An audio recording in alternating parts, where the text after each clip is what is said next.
CDRT que vous connaissez forcément un peu maintenant. On existe depuis 7 ans. Club d'affaires, on est vraiment là pour réunir les acteurs de la convergence informatique et télécom.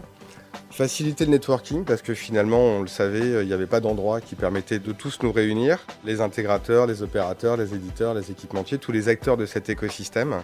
On est présent sur 5 délégations. On a ouvert la région Rhône-Alpes, une délégation à Toulouse, une délégation dans l'Ouest avec Philippe qui a lancé cette initiative il y a quelques mois. Et on va ouvrir en septembre notre délégation PACA. Plus de 15 événements par an. Cette année, on sera peut-être à 20 d'ailleurs. On prévoit notamment des choses sur l'économie de l'abonnement, sur le SD-WAN, sur la convergence fixe mobile.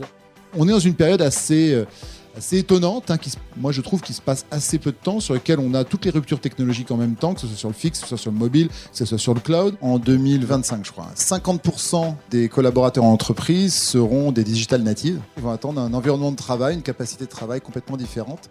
Comment réformer, proposer des outils de travail pour intéresser la génération Y dans mon entreprise demain et la faire venir.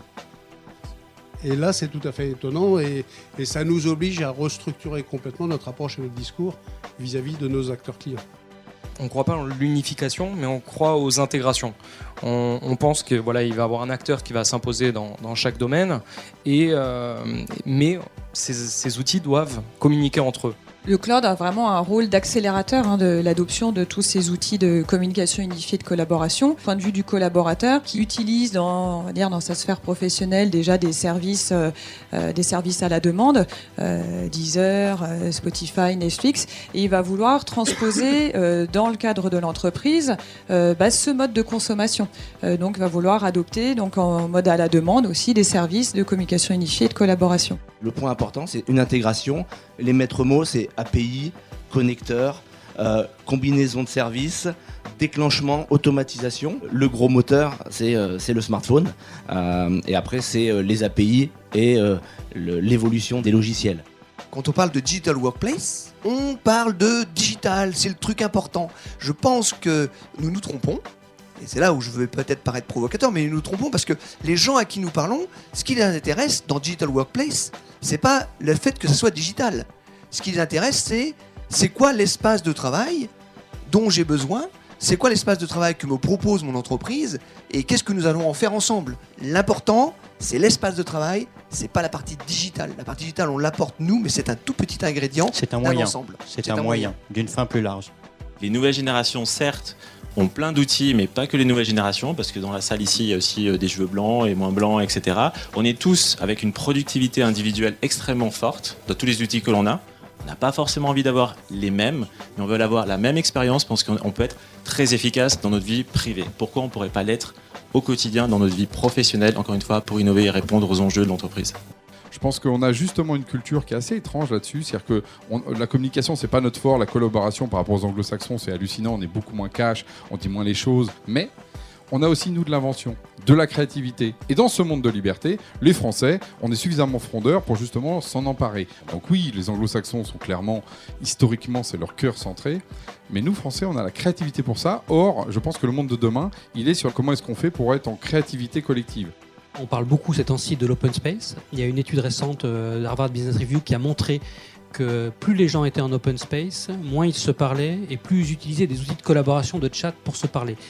Est-ce que finalement, une digital workplace un peu performante, moderne, permettrait d'améliorer la collaboration ? L'utilisateur doit être au centre de la transformation et de la conduite du changement.